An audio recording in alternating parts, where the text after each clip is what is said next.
हरे कृष्णा। कार्तिक मास के महत्व की कथा का श्रवण हम कर रहे हैं।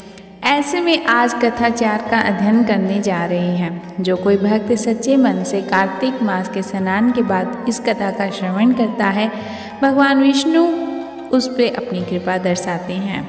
बोलिए ओम श्री गणेशाय नमः। नारद जी ने कहा है कि ऐसा कहकर भगवान विष्णु मछली रूप का धारण करके आकाश से जल में गिरे। उस समय विंध्याचल पर्वत पर तप कर रहे महर्षि कश्यप अपनी अंजलि में जल लेकर खड़े थे। भगवान उनकी अंजलि में जा गिरे। महर्षि कश्यप ने दया करके उसे अपने कमंडल में रख कर लिया। मछली के थोड़ा सा बड़ा होने पर महर्षि कश्यप ने उसे कुएं में डाल दिया। जब मछली कुएं से भी नहीं समा सकी तो उन्होंने तालाब में डाल दिया, और जब तालाब में भी ना आ सकी तो उन्होंने उसे समुद्र में डाल दिया। वह मछली वहाँ भी बढ़ने लगी। फिर भी मत्स्य रूपी भगवान विष्णु ने इस शंखासुर का वध किया और शंखासुर के हाथ में लेकर बद्री वन में आ गए। वहाँ उन्होंने संपूर्ण ऋषियों को बुलाकर इस प्रकार आदेश दिया, हे मुनीश्वरों, तुम जल के भीतर बिखरे हुए वेद मंत्रों की खोज करो। जितनी जल्दी हो सके उन्हें सागर के जल से बाहर निकाल लाओ। तब तक मैं देवताओं के साथ प्रयाग में ठहरता हूँ। तब तक उन्होंने तपोबल संपन्न महर्षियों ने यज्ञ और बीजों सहित संपूर्ण वेद मंत्रों का उद्धार किया। उनमें से जितने मंत्र जिस ऋषि ने उपलब्ध किए, वहीं उन जीव मंत्रों को उस दिन से ऋषि माना जाने लगा। तदंतर सब ऋषि एक जगह इकट्ठे होकर प्रयाग में गए।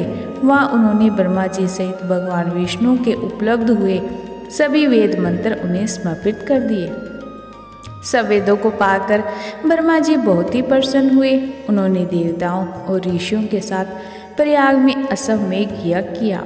यज्ञ समाप्त होने पर सब देवताओं ने भगवान से निवेदन किया, हे देवादिदेव जगन्नाथ, इस स्थान पर ब्रह्मा जी ने खोए हुए वेदों को पुनः प्राप्त किया है, और हमने भी यहाँ आपके प्रसाद से यज्ञ भाग पाए हैं।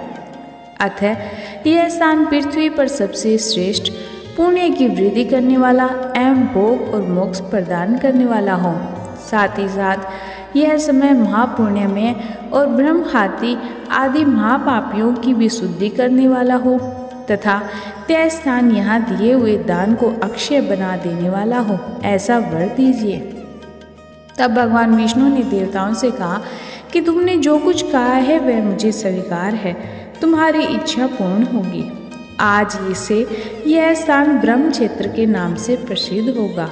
सूर्य वंश में उत्पन्न राजा भागीरथ यहाँ से गंगा ले आए थे, और इस प्रकार यहाँ सूर्य कन्या यमुना भी मिलेगी। ब्रह्मा जी और तुम सब देवता मेरे साथ यहाँ निवास करोगे। आज से यह तीर्थराज के नाम से विख्यात होगा। तीर्थराज के दर्शन से तत्काल में सब पाप नष्ट हो जाएंगे। जब सूर्य मकर राशि में स्थित होंगे, उस समय यहाँ स्नान करने वाले मनुष्यों के सब पापों का यह तीर्थ नाश करेगा। यह काल भी मनुष्य के लिए सदा महान पुण्य फल देने वाला होगा। माघ में सूर्य के मकर राशि स्थित होने पर यहाँ स्नान करने से सालोक्य के आदि फल प्राप्त होंगे। देवादिदेव भगवान विष्णु देवताओं से ऐसा कहकर ब्रह्मा जी के साथ वहीं अंतर्ध्यान हो गए। तत्पश्चात इंद्रादि देवता भी अपने अंश से प्रयाग में रहते हुए वहां अंतर्ध्यान हो गए। जो मनुष्य कार्तिक में तुलसी जी के जड़ के समीप श्री हरि जी का पूजन करता है, वह इस श्लोक में संपूर्ण भोगों का उपभोग कर अंत में वैकुंठ धाम को जाता है। बोलिए ओम श्री विष्णुवे नमः, ओम श्री लक्ष्मीपतये नमः, ओम हर हर हर महादेव।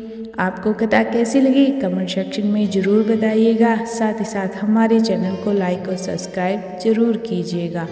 हम 5वां अध्याय आपके लिए कल लेकर फिर से हाजिर होंगे।